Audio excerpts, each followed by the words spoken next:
لا حول ولا قوة إلا بالله العلي العظيم. أعوذ بالله من الشيطان اللعين الرجيم. بسم الله الرحمن الرحيم. الحمد لله الذي هدانا لهذا وما كنا لنهتدي لولا أن هدانا الله. لقد جاءت رسل ربنا بالحق والصلاة والسلام والتحية والإكرام لأشرف الأنبياء والمرسلين حبيب إله العالمين العبد المقيد والرسول المسدد المحمود الأحمد أبي القاسم محمد. اللهم صل على محمد وعلى محمد وعلى أهل بيته الطيبين الطاهرين المعصومين المظلومين وحماة المستضعفين لا سيما بقية الله في الأرضين واللعنة الدائمة على أعدائهم أجمعين من الآن إلى قيام يوم الدين. رب اشرح لي صدري ويسر لي أمري واحلل عقدة من لساني يفقهوا قولي. أما بعد فقد قال الله تبارك وتعالى في كتابه الكريم فأنشأنا لكم به جنات من نخيل وعناب لكم فيها فواكه كثيرة ومنها تأكلون. عزیزان گرامی، سورہ مومنون کی آیت نمبر 19 ہے، جو سورہ مومنین کی آیت کریمہ میں سے ایک آیت ہے. پہلی ماہ رمضان سے یہ سلسلہ جو ہے تفسیر کا آپ کے سامنے چل رہا ہے. تو اس آیت کریمہ کے ذیل میں چند باتیں آج کرنے سے پہلے کچھ باتیں جو ہیں جو پچھلی آیتوں میں جو ہے آپ کے سامنے بیان کی گئی تھیں، باتیں جو کچھ باتیں رہ گئی تھیں اس کو بیان کرتا چلوں. اس کے بعد یہ سلسلے کو آگے بڑھاتے ہیں. آپ نے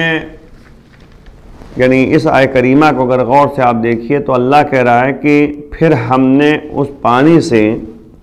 تمہارے لیے خرمے اور انگور کے باغات پیدا کیے ہیں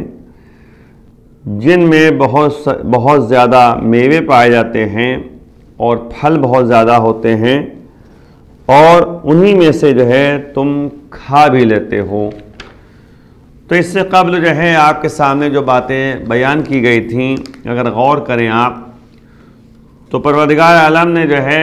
تمام مومنین کی صفات بیان کرنے کے بعد اس سورہ مبارکہ میں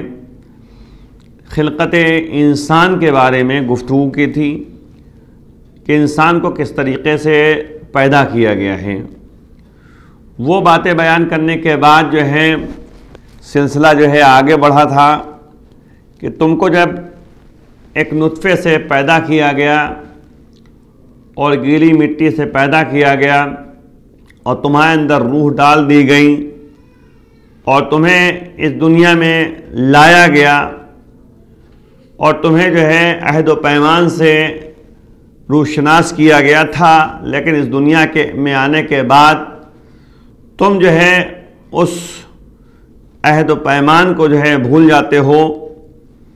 اس کے بعد جو ہے بیان کرنے کے بعد پروردگار کہہ رہا ہے کہ تم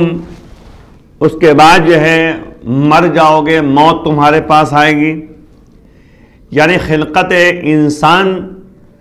کے بعد جو ہے اس کی موت کا بھی تذکرہ پروردگار نے یہاں پہ کر دیا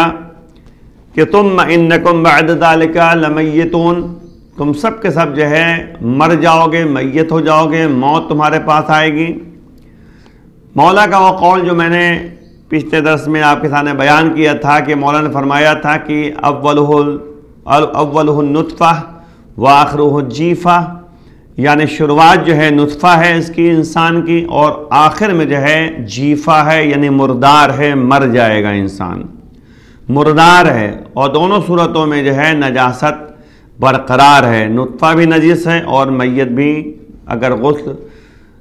نہ دیا جائے تو غسل سے پہلے جو ہے وہ میت نجس ہے، جس کو چھونے کے بعد بھی غسل مس میت واجب ہو جاتا ہے. تو اب اگر غور کریں کہ چھوٹی سی مدت میں، چھوٹی سی زندگی میں، جو کہ اگر اسلامک پوائنٹ سے اگر آپ دیکھیں تو بچہ جب پیدا ہوتا ہے تو ایک کان میں اذان کہی جاتی ہے، دوسرے کان میں اقامت کہی جاتی ہے۔ اذان و اقامت کے فوراً بعد جو ہے نماز پڑھی جاتی ہے۔ یعنی آپ دیکھیں عام طور پہ جو بھی نماز آپ پڑھنا چاہیں صبح پنجگانہ نماز میں سے، تو آپ اذان کہتے ہیں، پھر اقامت کہتے ہیں اور پھر نماز پڑھنا شروع کر دیتے ہیں۔ فاصلہ بالکل کم رہتا ہے، جس سے اگر زیادہ فاصلہ ہو جاتا ہے تو کہا جاتا ہے کہ اگر مستحب کام، اگر ثواب لینا ہے اذان و اقامت کا تو پھر سے آپ کو جو ہے اذان و اقامت کہنا ہے۔ آپ اگر زندگی کا مطالعہ کریں، آپ زندگی کو دیکھیے تو اللہ نے جو ہے ایک بچہ جب پیدا ہوا تو ایک کان میں اذان اور ایک کان میں اقامت کے لیے کہا گیا ہے، اور اس کے بعد جو ہے نماز میت ہوتی ہے۔ تو اب آپ سمجھ لیجئے کہ کتنی کم مدت انسان کے پاس موجود ہے۔ یعنی یہ تصور کر لے کہ درمیان میں جو ہے اذان و اقامت اور نماز کے درمیان جو فرصت پائی جاتی ہے اسی کو جو ہے زندگی کہتے ہیں، اسی کو زمانہ کہتے ہیں، اسی کو عمر کہتے ہیں، اسی کو دنیا کہتے ہیں۔ اب ہمارے لیے کتنی سخت جو ہے منزل ہے ہمارے لیے کہ کس طریقے سے اس کم مدت میں جو ہے ہم اپنی زندگی کو خوشگوار اور دوسروں کے لیے جو ہے آرام دہ ثابت کر سکیں۔ عام طور پہ جو ہے وہ کچھ افراد اس دنیا سے گزرے ہیں تو وہ یہی جملہ کہتے تھے کہ وقت کم ہے، کام زیادہ ہے۔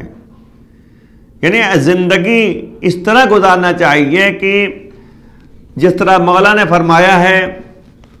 نہج البلاغہ میں کہ تم جو ہے دنیا میں اپنی عمر اس طریقے سے گزارو کہ تم اگر زندہ رہو تو لوگ ملنے کی خواہش کریں، خواہش مند ہو، اور تم اگر مر جاؤ تو لوگ جو ہے گریہ کریں، بکا کریں، افسوس کریں۔ یہ نہ ہو کہ جو ہے ہمارے مرنے کے بعد جو ہے لوگ جو ہیں یعنی خوش ہوں، ایسا نہیں ہونا چاہیے۔ مولا فرما رہے وہ بکا کریں،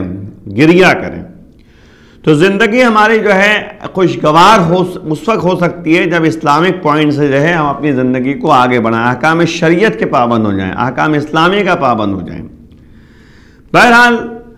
ہمیں جو ہے جو پروردگار متوجہ کر رہا ہے کہ ثم انکم بعد ذالک لمیتون، جب تمہیں اللہ نے پیدا کر دیا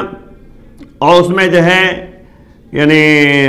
روح پھونک دی، سب کچھ ہو گیا، اس کے بعد جو ہے تم اس دنیا میں آ گئے تو سمجھ لو کہ ہمیشہ اس دنیا میں نہیں رہو گے، بلکہ اس دنیا میں تمہاری چند یعنی لمحے کی زندگی ہے اور اس کے بعد تم مر جاؤ گے۔ اچھا، مرنے کے بعد جو ہے پروردگار کہہ رہا ہے ثم انکم یوم القیامت تبعثون، اور اس کے بعد جو ہے یعنی ثم یعنی اس کے بعد، ثم دونوں میں رکھا ہے یعنی بعد، یعنی اس کے بعد جو ہے یہ ترتیب وار ہے، مطلب ایک کے بعد ایک سلسلہ ہوگا۔ پہلے جو ہے انسان کی خلقت ہوگی، پھر اس کے بعد جو ہے موت آئے گی، انسان کی روح قبض کر لی جائے گی، اور اس کے بعد جو ہے قیامت کے دن جو ہے اسے زندہ کیا جائے گا، اس کو اٹھایا جائے گا۔ یعنی اس کے بعد جو ہے بے شک تم لوگ جو ہے یعنی روز قیامت جو ہے مبعوث ہو جاؤ گے، تمہیں دوبارہ اٹھایا جائے گا، یعنی بعثت، بعث بعض میں نے تو اٹھانا، اٹھایا جائے گا اس کو۔ اور اس کے بعد جو ہے پروردگار کہہ رہا ہے کہ اس کی فوراً بعد کہ اور ہم نے تمہارے اوپر تہ بتہ 7 آسمان بنائے ہیں، اور ہم جو ہیں یعنی اپنی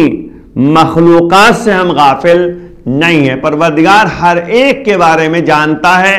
اور باقاعدہ جو ہے کہتے کہ اس کو نعمتوں سے اور اپنی نشانیوں سے جو ہے سرفراز کرتا ہے، اور باقاعدہ یعنی نعمتوں سے نوازتا رہتا ہے اور نشانیاں دکھاتا رہتا ہے اپنی۔ آپ غور کریں کہ موت کے بارے میں ایک جملہ کہہ دینا کافی ہے کہ جو قرآن میں ارشاد ہوتا ہے کہ خلق الموت، یعنی سبحان اللہ یعنی بیدہ الملک، یعنی سورہ ملک میں اگر آپ غور کیجئے کہ سبحان الذی بیدہ الملک وہو علی کل شیء قدیر، یعنی سبحان الذی بیدہ الملک کا مطلب کیا ہوا کہ وہ پاک و پاکیزہ ہستی اور ذات ہے جس کے ہاتھ میں ملک ہے، ملکیت ہے، قدرت ہے۔ وَهُوَ عَلَى كُلِّ شَيْءٍ قَدِيرٌ، وہ ہر چیز پر قادر ہے۔ الَّذِي خَلَقَ الْمَوْتَ وَالْحَيَاةَ لِيَبْلُوَكُمْ أَيَّكُمْ أَحْسَنُ عَمَلًا۔ اب آپ دیکھیں موت و حیات کو اللہ نے جو ہے یعنی بیان کیا ہے کہ بے شک جو ہے تم لوگوں کو جو اللہ نے جو ہے موت و حیات، الذی خلق الموت والحیات، تم لوگوں کے لیے اللہ نے موت و حیات کو خلق کیا ہے۔ کیوں؟ تاکہ آزمائے کہ تم میں بہترین عمل کرنے والا کون ہے، احسن عمل کون ہے، احسن عمل کون ہے۔ تو اب ظاہر سی بات ہے کہ احسن عمل کی بات جہاں تک آئی تو ہمیں غور کرنا ہے کہ یہ موت و حیات کے درمیان کی مدت جو ہے ہمارے لیے کہ ہمیں پیدا کیا گیا، اللہ نے پیدا کیا ہے اور موت آئے گی ہمارے، تو اس درمیان میں ہمیں احسن عمل انجام دینا ہے، یعنی بہترین عمل انجام دینا ہے۔ یہی کہتے ہیں ریزن ہے اور یہی اللہ آزمانا چاہتا ہے بندوں کو کہ آخر تم میں سے بہترین عمل کرنے والا کون ہے۔ اور ظاہر سی بات ہے کہ جب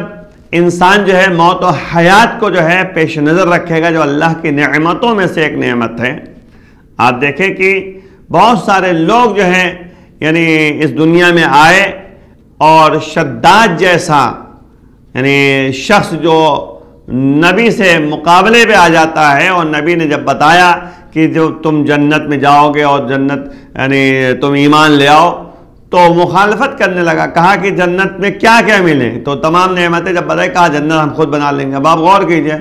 جنت بنانے لگا، وہ بنوایا، کہا کہ جو یعنی جب جنت بن جائے تو میں سب سے پہلے اندر داخل ہوں گا، یعنی دنیا میں جو جنت بنا رہا تھا شداد کہہ رہا کہ میں پہلے جاؤں گا۔ اچھا ٹھیک، جنت بن گئی،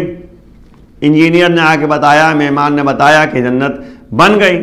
اب جو کہتے ہیں وہ اپنے لاؤ لشکر کے ساتھ آگے بڑھا، جیسے ہی جو دروازے پہ ایک قدم اندر ڈالا ہے اس نے اور ایک قدم باہر، ملک الموت سامنے آ گئے۔ اس نے کہا کہ آخر آپ کیسے آ گئے؟ میں نے تو کہا تھا کوئی اندر داخل نہ ہو میری اجازت کے بغیر۔ تو کہا کہ میں وہ ہوں جو اللہ یعنی ہمیں اجازت دیتا ہے، اور ہم جو ہے کسی کے ماتحت نہیں ہوتے بلکہ اللہ کے ماتحت ہوتے ہیں، اللہ ہمیں حکم دیتا ہے، ہم اس کو انجام دیتے ہیں۔ کہا اچھا ایک لمحے کی مہلت دے دو کہ ہم جو ہے جنت دیکھ لیں جو بنائی گئی ہے دنیا میں۔ تو کہا کہ نہیں، ایک لمحے کی مہلت بھی نہیں ملے گی۔ اب آپ غور کیجئے کہ وہ شداد جس کے پاس پیسہ ہی پیسہ ہے، جس کے پاس جو اقتدار ہے، جس کے پاس دولت ہے، اس نے جو ہے اپنے لیے ایک محل بنوایا جنت نما، یعنی سوچ رہا تھا جنت ہم نے یہیں اسی دنیا میں ہم نے بنا دی۔ تو اب ظاہر سی بات ہے کہ جنت اس دنیا میں تھوڑی بن سکتی ہے بھائی، جنت کے لیے اللہ نے الگ یعنی جگہ مقرر کی ہے، اب اللہ جس طرح سے چاہے گا اس طرح کا اس میں رکھے گا، لیکن انسان جو ہے اللہ کے یعنی کام میں دخل اندازی کرنے لگے تو ملک انہوں نے روح قبض کر لی، اور وہ جو ہے حسرتیں لے کر چلا گیا کہ وہ اپنی بنائی ہوئی جنت کو نہ دیکھ سکا۔ تو اس طرح سے موت کب آ جائے کسی کو معلوم نہیں ہے۔ اسی طریقے سے یہاں پہ جو ہے پروردگار جو کہہ رہا ہے کہ یعنی موت و حیات کو اس نے پیدا کیا تاکہ آزمائے کہ تم میں سے بہترین عمل کرنے والا کون ہے۔ دیکھیں یاد رکھیے گا کہ احسن عمل کی بات جہاں تک آتی ہے تو آزمائے کس کو جاتا ہے، امتحان کس کا ہوتا ہے؟ جو برابر کے لوگ ہوتے ہیں۔ ایسا نہیں ہوتا کہ یعنی جو 8ویں درجے کے طلاب ہیں ان کا مقابلہ جو ہے ہائی اسکول والے سے ہو جائے، جونیئر کلاس کا جو ہے ہائی اسکول کلاس سے مقابلہ ہو جائے، یہ نہیں ہو سکتا، بلکہ ہائی اسکول والوں کا مقابلہ ہائی اسکول کے درمیان کے طلاب کے درمیان ہوگا، ہے نا، مطلب جو ایک کلاس میں رہتے وہی ہوگا جو ایک طریقے۔ تو اسی طریقے سے یہاں بتایا جا رہا ہے کہ نماز پڑھنے والوں کا مقابلہ بے نمازیوں سے نہیں ہوگا، بلکہ جو ہے نماز پڑھنے والوں میں جو ہے یہ دیکھا جائے گا بہترین نماز پڑھنے والا کون ہے، خمس دینے والوں میں سے، انفاق کرنے والوں میں سے، خرچ کرنے والوں میں سے بہترین خرچ کرنے والا کون ہے۔ اسی طریقے سے روزہ رکھنے والے افراد جو ہیں، جتنے بھی جو روزہ رکھ رہے ہیں بھائی ٹھیک ہے، روزہ اللہ آزمانا چاہتا ہے کہ تم میں سے بہترین جو ہے روزہ رکھنے والا کون ہے۔ اسی طریقے سے جو ہے آزمانا چاہتا ہے کہ احسن ایمان کون ہے، ایمان میں بہترین ایمان رکھنے والا کون ہے۔ اسی طرح جو ہے تقوی، ان اکرمکم عند اللہ اتقاکم، اللہ جو ہے اتقاکم، تم میں بہترین جو ہے تقوی اختیار کرنے والا کون ہے؟ اللہ دیکھنا چاہتا ہے، اللہ کے نزدیک پسندیدہ شخص وہی ہے جو سب سے زیادہ متقی اور دیندار ہوتا ہے۔ اللہ ہی یعنی دیکھنا چاہتا ہے کون درجہ بدرجہ بڑھتا چلا جاتا ہے۔ اسی لیے آپ دیکھیں جنت کے درجات جو ہے بنا رکھا ہے اللہ نے، کہ ہر ایک کو جو ہے ایک جگہ تھوڑی ملے گی جگہ، ہر ایک کے لیے بہرحال اس کے یعنی مراتب کے لحاظ سے جو ہے اس کو جنت میں جگہ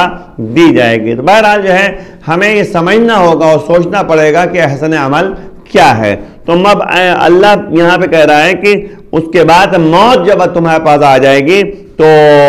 روز قیامت جو ہے تمہیں اس کے بعد جو ہے پلٹایا جائے گا، بعث مانے اٹھایا جائے گا۔ تو تبعثون مانے ہوتا ہے تحشرون الی الموقف والحساب والجزاء، ہے نا، اور ظاہر سی بات ہے کہ تمہیں محشور کیا جائے گا، ہے نا، موقف میں، موقف میں جہاں کھڑا کیا جائے گا روز قیامت حساب و کتاب کے لیے، ہے نا، اور جزا کے لیے۔ اور اس کو اللہ نے جو ہے بہرحال جو ہے یعنی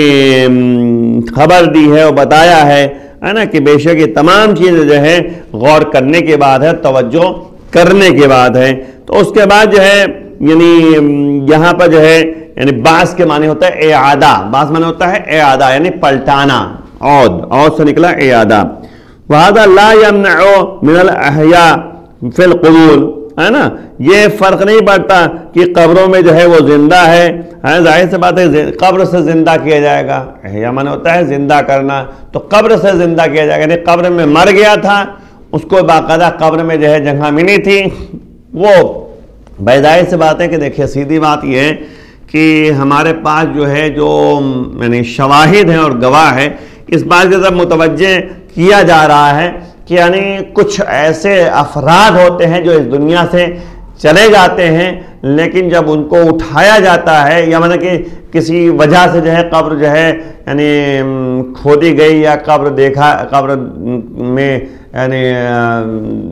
قبر جو ہے خراب ہو گئی، اس کو بنانے کے لیے جب کھودا گیا دیکھا گیا تو پتہ لگا کہ لو جیسے لگ رہا ہے کہ آج ہی اس کو دفنایا گیا، تو ایسے مومن حضرات بھی ہوتے ہیں، متقین حضرات ہوتے ہیں، اللہ والے ہوتے ہیں، جن کی میت جو ہے، جن کے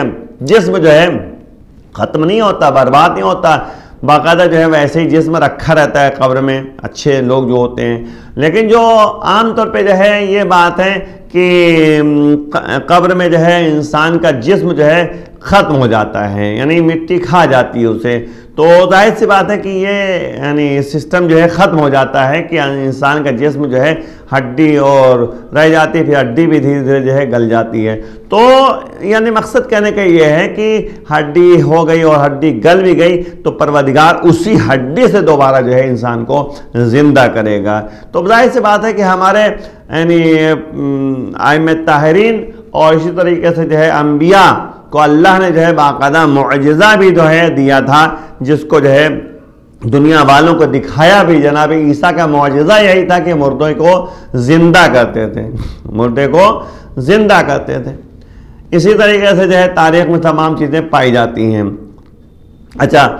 آپ دیکھیں کہ نبی نے بھی جو ہے کچھ جگہوں پر جو ہے متوجہ کیا کہ آخر کس طریقے سے زندگی بسر کرنا ہے، اور باقاعدہ یہ جو واقعات پیش آتے ہیں قبروں میں سے جو ہے مردے کو زندہ کرنا، یہ سب جو ہے ہمیں عبرت کے لیے، ہمیں یعنی سمجھانے کے لیے جو ہے انبیاء اکرام اور نبی نے ہمیں متوجہ کیا ہے۔ مثال طور پر واقعہ آپ کے ذہنوں میں ہے کہ جناب رسالت مآب صلی اللہ علیہ وسلم جو ہے اپنے اصحاب کے ساتھ جو ہے جا رہے تھے، ہے نا، تو جا رہے تھے راستے میں جو ہے کہتے ہیں کہ کہا تیزی سے نکل جاؤ، پھر واپس آنے لگے، ہے نا۔ تو یہ سب چیزیں جو ہے غور کرنے کی بات ہے کہ آخر جو ہے ہمیں نبی بتانا کیا چاہتے ہیں۔ اور پھر جو ہے نبی جب واپس آنے لگے تو کہا کہ ذرا آہستہ آہستہ چلو یہاں، تو کہا یا نبی اللہ آپ نے کہا تھا ابھی کہ تیزی سے نکل جاؤ، اب کہہ رہے ہیں آہستہ سے چلو۔ کہا کہ ہم نے اس لیے کہا تھا تیزی سے نکل جاؤ کیونکہ اس وقت قبر پہ عذاب نازل ہو رہا تھا، لیکن اب جو ہے عذاب ٹل گیا، یعنی نبی متوجہ کر رہے ہیں کہ دیکھو کیسے کیسے حالات تمہارے سامنے پیش آ سکتے ہیں، یعنی ہو سکتا ہے کہ انسان قبر میں ایسا ہو جس پر عذاب نازل ہو رہا ہو، لیکن کچھ اعمال کی بنیاد پر کچھ ایسے اسباب پیدا ہوتے ہیں جس سے جو ہے عذاب کو ٹال دیا جاتا ہے۔ جیسے نبی نے کہا کہ آخر عذاب ٹل گیا، کہا یا نبی اللہ بات کیا ہے؟ کہا کہ اس کے بیٹے نے جو ہے بسم اللہ الرحمن الرحیم کی تلاوت کی۔ تو سمجھ لیجیے غور کرنے کی بات ہے کہ ماہ سیام ہے، ماہ رمضان ہے، کہتے ہیں لکل شیء ربیع قرآن شہر رمضان، تو اب ظاہر سے بات یعنی ہر چیز کے لیے ایک بہار ہوتی ہے، اور یعنی قرآن کی بہار جو ہے وہ ماہ رمضان ہے۔ تو یاد رکھیے گا کہ بسم اللہ الرحمن الرحیم کی تلاوت اگر بیٹا کر دے تو باپ پر سے عذاب ہٹا لیا جاتا ہے۔ تو اگر کوئی قرآن کی پوری تلاوت کرے اور غور و خوض کرے تو کیا اس کا نتیجہ نکلے گا، یہ خود انسان سمجھ سکتا ہے۔ معنویت اور روحانیت پیدا ہوتی ہے قرآن کی تلاوت کے ذریعے۔ تو یاد رکھیے گا کہ بسم اللہ الرحمن الرحیم جو اللہ رحمان الرحیم ہے اس کے جو ہے یعنی اس کی صفت ہے، وہ بسم اللہ الرحمن الرحیم کے بیٹے نے تلاوت کی، تو نتیجے میں کیا ہوا کہ باپ سے عذاب ہٹا لیا گیا۔ یہ تو نبی بتانا یہ چاہ رہے ہیں کہ دیکھو تمہارے اعمال جو ہے تا قیامت جو ہے اثر انداز ہو سکتے ہیں، یعنی وہی قرآن میں جو سورہ یاسین بتایا گیا کہ ان نحن نحیی الموتى ونکتب ما قدموا وآثارهم، یعنی بے شک ہم ہی ہیں جو مردوں کو زندہ کرتے ہیں، اور ہم ہی ہیں جو لکھتے رہتے ہیں جو کچھ انہوں نے پہلے کیا تھا، اور بعد میں جو ہے اس کے اثرات نمودار ہوں گے، یعنی مرنے کے بعد بھی جو ہے اثرات نمودار ہوتے رہتے ہیں۔ تو اسی طریقے سے جو ہے یہاں پر جلدی صاحب کے لانے وقت تقاضا نہیں کہ تفصیلی بات پیش کر سکوں، لیکن بات آتی چلی جا رہی ہے کہ تفصیلاً بیان کرنے کے لیے تفسیر قرآن ہے، تاکہ ہم متوجہ رہیں، غور کریں کہ آخر ہمیں کہا کیا جا رہا ہے، ہمیں سمجھایا کیا جا رہا ہے نا۔ دیکھیں یاد رکھے گا کہ مولانا نہج البلاغہ میں یہاں تک فرمایا ہے کہ زمانہ جو ہے تمہارے لیے کیا کرتا ہے، زمانہ کیا کرتا ہے تمہارے لیے، مولا فرما رہے کہ زمانہ جو ہے تمہارے لیے یہ کرتا ہے کہ تمہارے جسم کو نڈھال کر دیتا ہے، تمہارے جسم میں کمزوری پیدا کر دیتا ہے نا، موت سے قریب کر دیتا ہے۔ آپ دیکھ غور کریں، انسان جو ہے بچپنے میں جو ہے جیسے تھا، اس کے بعد جوانی آئی، نوجوانی آئی، جوانی کے بعد جوانی جب آئی، نوجوانی کے بعد جب جوانی آئی، جب جوان ہو گیا مضبوط ہو گیا، اب طاقتور ہے، زمانہ جو ہے دھیمے دھیمے جو ہے اس کو نڈھال کرنے لگا، بڑھاپے کی طرف گامزن ہوا، ہاتھ بیکار ہو گیا۔ نتیجہ کیا ہوا کہ ایک وقت تو وہ بھی آیا کہ انسان نہ خود سے اٹھ پا رہا ہے نہ خود سے بیٹھ پا رہا ہے، ڈل ہو گیا، کمزور پڑ گیا، اور نتیجے میں جو ہے کہتے کہ وہ یعنی موت کے کگار پہ آ گیا۔ اب جو ہے وہ خود نہ اٹھ پا رہا ہے نہ بیٹھ پا رہا ہے۔ تو مطلب کہنے کا یہ ہے کہ زمانہ جو ہے انسان کو قریب سے یعنی ضعف اور کمزوری کی طرف لے جاتا ہے، اسی طریقے سے زمانہ جو ہے موت سے قریب کر دیتا ہے۔ اب آپ دیکھیے کہ انسان ایک سال کے بعد جو ہے ایک سال موت سے قریب ہوتا چلا جا رہا ہے، لیکن ہم کیا ہیں، برتھ ڈے مناتے ہیں، برتھ ڈے منا کے بڑے خوشی مناتے ہیں۔ ارے اس کم سے سوچو تو صحیح کہ ایک سال جو تمہارا بڑھا ہے وہ موت سے قریب ہو رہا ہے انسان۔ تو اس لیے اپنی یعنی اپنے لیے عبرت کا سامان فراہم کرے، اپنے نتائج کی طرف فکر کرے کہ اس کا نتیجہ کیا نکلنے والا۔ بڑے افسوس کی بات یہ ہے کہ ہم لوگ جو ہے کہ ظاہر سی بات ہے کوئی بھی انسان ہو غافل ہے، اور غفلت جو ہے یعنی واقعاً غفلت انسان کو موت کے کگار پہ تو لے ہی جاتا ہے۔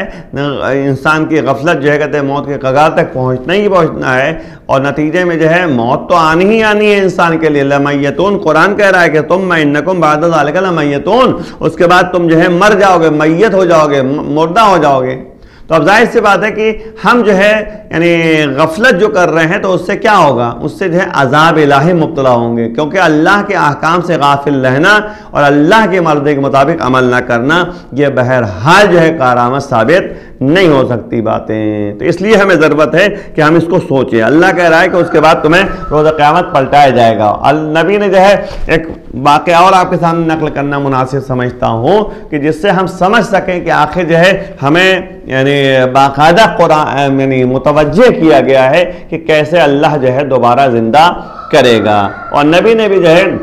اللہ کی طرف سے اتھارٹی ان کو ملی تھی، اور نبی کو جو ہے باقاعدہ یعنی معجزے کے بنیاد پر جو ہے اتھارٹی ملی تھی، اس کو نبی نے جو ہے باقاعدہ متوجہ کیا ہے۔ اب آپ دیکھیے اس واقعہ آپ کو متوجہ کر دوں کہ نبی جو ہے قبر یعنی سلمان فارسی آ کر جو ہے نبی سے بتاتے ہیں کہ فلاں جگہ پہ جو ہے آگ کے شعلے بلند ہو رہے ہیں، ہے نا۔ یہ واقعہ آپ کے ذہنوں میں ہے اور ہم سنا بھی چکے ہیں کئی مرتبہ، لیکن بہرحال جن کے ذہن میں نہیں ہے اس کے لیے جو ہے ضرورت ہے، اور ہم یعنی اس میٹر کی مناسبت کی بنیاد پر ہم نے آپ کے سامنے بیان کرنے کی کوشش کی ہے۔ تو جناب رضاعت مآب جو ہے کہ پاس جو ہے اطلاع ملی کہ ایک قبر ہے جس پر سے آگ کے شعلے بلند ہو رہے ہیں۔ نبی جو ہے یعنی حکم الہی ہوا کہ اپنے خاندان والوں کو ساتھ میں لے جاؤ، اصحاب کو ساتھ میں لے جاؤ۔ اب بہرحال جو ہے یعنی پیغمبر پاک علیہ السلام نبی نے جو ہے اپنے یعنی خاندان والوں کو ساتھ لیا، یعنی پیغمبر پاک علیہ السلام جو ہے پہنچے، اور اس کے بعد جو ہے اصحاب بھی ساتھ میں تھے، ہے نا، سب جو ہے وہاں پر قبر کے پاس پہنچے۔ اب جب پہنچے تو اس کے بعد جو ہے قبر کہ دیکھا کہ قبر سے آگ نکل رہی ہے، تو نبی نے اشارہ کیا، ہے نا، تو قبر پھٹی اور وہ شخص جو ہے زندہ ہوا اور نمودار ہوا، سامنے کھڑا ہوا۔ اب آگ کے شعلوں کے بیچ میں ہے، نبی نے زندہ کر دیا اللہ کے حکم سے۔ اس کے بعد پوچھا کہ آخر کیوں تم پر عذاب نازل ہو رہا ہے؟ کہا کہ میں نے بتایا پورا واقعہ کہ میری ماں جو ہے بہرحال میری ماں نے جو ہے میری بیوی کو جو ہے کچھ کہہ دیا تھا، اور بیوی نے شکایت کی مجھے، اور نتیجے میں نے ماں کو جو ہے اٹھا کر تنور میں ڈھکیل دیا، جس سے یعنی کچھ یعنی اگر لوگ جو ہے نہ بچاتے تو ماں جل کر راکھ ہو جاتی۔ تو اس نے بد دعا دی تھی، اور اس بد دعا کا نتیجہ تھا کہ آج میں جو ہے کہتے کہ یہاں پر یعنی قبر میں جو ہے یعنی عذاب میں مبتلا ہو جاؤں۔ تو پہلی بات یہ بتا دوں کہ یعنی جب انسان صلہ رحم سے دور رہے گا اور قطع رحم کرے گا تو موت اس کے لیے قریب ہو جائے گی، عمر میں کمی پیدا ہو جائے گی، ایک بات یہ بھی ہے۔ اور دوسرا ہے کہ عذاب الہی مبتلا ہوگا۔ تو بیٹے نے جو ہے ماں کے ساتھ بدسلوکی کی تھی، اور ماں کو جو ہے اس نے یعنی برا بھلا کہا بھی تھا، اور اس کے ساتھ جو ہے مار پیٹ بھی کی۔ تو نتیجہ کیا ہوا؟ ماں نے یعنی بد دعا کی، جس کے نتیجے میں وہ یعنی عذاب الہی مبتلا ہو گیا۔ اب جب نبی نے پوچھا کہ اچھا ماں زندہ ہے؟ کہاں زندہ ہے؟ جناب سلمان فارسی کو بھیجا کہ جاؤ ماں کو بلا لاؤ۔ تو وہ ماں کو بلا کر لے کر آئے۔ اب جو ہے نبی کہتے ہیں کہ اس کو تو معاف کر دیں۔ اس نے کہا نہیں یا اللہ بحق محمد اس کے عذاب میں اضافہ کر دیں، کیونکہ اس نے مجھے اذیت پہنچائی۔ آگ کے شعلے بھڑکنے لگے۔ علی نے کہا، اس نے بھی یہی اس وقت بھی جو ہے جب مولا کائنات نے کہا تب بھی اس نے جو ہے ہاتھوں کو بلند کر کے بد دعا کی۔ پھر آگ کے شعلہ بلند ہونے لگے، زہرہ مرضیہ آگے بڑھی، تو اس کے بعد پھر جو ہے اس نے کہا، اس عورت نے جو ہے ہاتھوں کو بلند کر کہا پروردگار بحق زہرہ اس کے عذاب میں اضافہ کر دے۔ آگ کے شعلے اور بھڑکنے لگے۔ امام حسن علیہ السلام آگے بڑھے تو انہوں نے بھی یہی کہا کہ تجھے معاف کر دے۔ تو پھر جو ہے اس نے ہاتھوں کو بلند کر کہا پروردگار بحق الحسن جو ہے اس کے عذاب میں اضافہ کر دے۔ آگ کے شعلے اور بھڑکنے لگے۔ اب امام حسین السلام آگے بڑھے کہ تو اسے معاف کر دے۔ اب ظاہر سی بات ہے کہ پیغمبر پاک علیہ السلام کہہ چکے تھے، اور امام حسین السلام واقعاً جو ہے جو شافع محشر ہیں سب اہل بیت اطہار، انہوں نے جب کہتے کہ جب وہ یعنی اس عورت سے کہا کہ تو معاف کر دے تو ایک دم سے جو ہے اس کی زبان لڑکھڑائی، اور اس کا جو ہے اس نے کہا کہ پروردگار اس کے عذاب میں کمی کر دیں۔ اب اس نے جو ہے عذاب میں کمی ہو گئی۔ تو یہاں پر جو ہے ایک بات بتانے کی جو سب سے بڑی بات ہے وہ ہے کہ ماں باپ کا جو ہے یعنی رتبہ اتنا بلند ہے کہ اگر بد دعا ماں دے دے تو انسان عذاب سے چھٹکارا نہیں مل سکتا۔ اور اس کے بعد جو ہے سب سے بڑی بات یہ ہے کہ اہل بیت اطہار جو ہے شفیق و مہربان ہیں، تو وہ جو روز محشر جو ہے شفاعت تو کریں گے، لیکن بہرحال حقوق الناس جو ہے ایسے حقوق ہوتے ہیں کہ جب تک وہ معاف نہ کرے تب تک جو ہے اللہ معاف کر دینے والا نہیں ہے، کیونکہ ماں کا حق ضائع ہوا تھا۔ تو ماں نے جب تک جو ہے معاف نہیں کیا، ماں نے جو ہے جب تک جو ہے رضایت یعنی پیش نہیں کی، اس وقت تک جو ہے پروردگار کا عذاب جو ہے ختم نہیں ہوا، اللہ نے معاف نہیں کیا۔ تو اسی طریقے سے جو ہے یہ جو کہا جا رہا ہے ثم انکم یوم القیامت یعنی تبعثون، تمہیں جو ہے پلٹایا جائے گا روز قیامت، تو یعنی یہی مسئلہ ہے، کیونکہ ظاہر سی بات ہے یعنی یہ جو افراد جو ہے اس دنیا سے چلے جائیں گے ان کو بہرحال جو ہے دوبارہ زندہ کیا جائے گا، اور بے شک پروردگار نے جو ہے ان لوگوں کو یعنی کبھی کبھی جو ہے زندہ کر کے دکھایا بھی ہے نا۔ تو بہت سارے واقعات آپ کے سامنے ہیں، یعنی تاریخ میں موجود ہے، وقت تقاضا نہیں کہ میں آپ کے سامنے پیش کر سکوں۔ سب سے بڑی بات یہ ہے کہ ہمیں یقین رکھنا ہوگا کہ ہمارے مرنے کے بعد ہمیں جو ہے دوبارہ اٹھایا جائے گا، دوبارہ زندہ کیا جائے گا، نتیجے میں جو ہے ہماری یعنی جو ہماری زندگی میں جو ہے جو اعمال انجام پائے تھے اس کا باقاعدہ جو ہے وہاں پر حساب و کتاب ہوگا۔ اس کے بعد جو ہے پروردگار کہہ رہا ہے کہ ہم نے تمہارے اوپر جو ہے تہ بتہ 7 آسمان جو ہے بنائے ہیں اور ہم اپنی مخلوقات سے غافل نہیں ہیں۔ دیکھیں 7 آسمان، تو یہ جو ہے یعنی ایک قول یہی ہے کہ یہ سب جو ہے ملائکہ کے راستے ہیں۔ دوسرا قول یہ ہے کہ یہ ایسے راستے ہیں جو ایک کے بعد ایک طبقہ موجود ہے نا، ہر طبقہ ایک طریقہ ہے، ایک راستہ ہے، ہر طبقہ ایک راستہ ہے۔ ایک قول یہ ہے کہ 2 آسمان کے درمیان جو ہے تقریباً راستے یعنی مسیر جو ہے اور جو یعنی فاصلہ ہے وہ تقریباً جو ہے 500 سال کا ہے، اور اسی طرح جو ہے زمین و آسمان کے درمیان بھی فاصلہ 500 سال کا ہے۔ تو 7 آسمان پیدا کرنے کو بیان کیا پروردگار نے، اور اس میں سورج ہے، چاند ہے، ستاروں کو طلوع کیا۔ ایک قول یہ ہے کہ ما خلقناہم عبثا، ہم نے جو ہے یعنی ان تمام چیزوں کو عبث و بیہودہ خلق نہیں کیا ہے، بل خلقناہم عالمین باعمالہم واحوالہم، یعنی بلکہ ہم نے جو ہے ان کو یعنی مخلوقوں کو ہم نے خلق کیا ہے، مخلوقات کو خلق کیا ہے، انسانوں کو خلق کیا ہے تاکہ وہ اپنے اعمال و حالات کے بارے میں جائزہ لے سکیں اور جان سکیں کہ اس کے اعمال کیا ہیں، ان کے یعنی احوال کیا ہیں۔ اور یہی جو ہے بہرحال جو ہے یعنی دلیل اس بات کے لیے کہ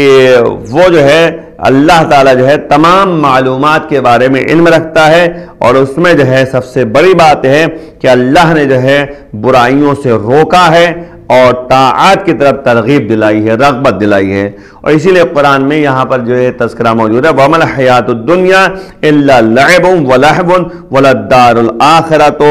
خَيْرٌ لِلَّذِينَ يَتَّقُونَ أَفَلَا تَعْقِلُونَ، یعنی دنیاوی زندگی کچھ نہیں ہے مگر ایک کھلواڑ ہے اور لہو و لعاب ہے، بیہودہ کام ہے، اور آخرت کا گھر جو ہے وہ بہترین جگہ ہے ان لوگوں کے لیے جو متقی ہیں، پرہیزگار ہیں، تقوی اختیار کیے ہوئے ہیں۔ افلا تعقلون، کیا تمہیں سمجھ میں بات نہیں آتی؟ کیا تم سمجھتے نہیں ہو؟ تو عزیزوں یعنی ہمیں متوجہ کیا جا رہا ہے، میں تفصیلی بات پیش نہیں کروں گا کیونکہ بہت سی آیتیں ابھی رہ گئی ہیں ہمیں جو بیان کرنا ہے حضور مومنین کو۔ تو یہاں پر جو ہے پروردگار بتانا چاہ رہا ہے کہ آخرت کا گھر جو ہے وہ بہترین جگہ ہے ان لوگوں کے لیے جو متقی حضرات ہیں۔ تو سب سے بڑی بات ہے کہ متقی حضرات جو ہوں گے ان کے لیے بہترین جگہ وہاں پہ ہوگی۔ تو تقوی اختیار کرنا ضروری ہے، ماہ رمضان ماہ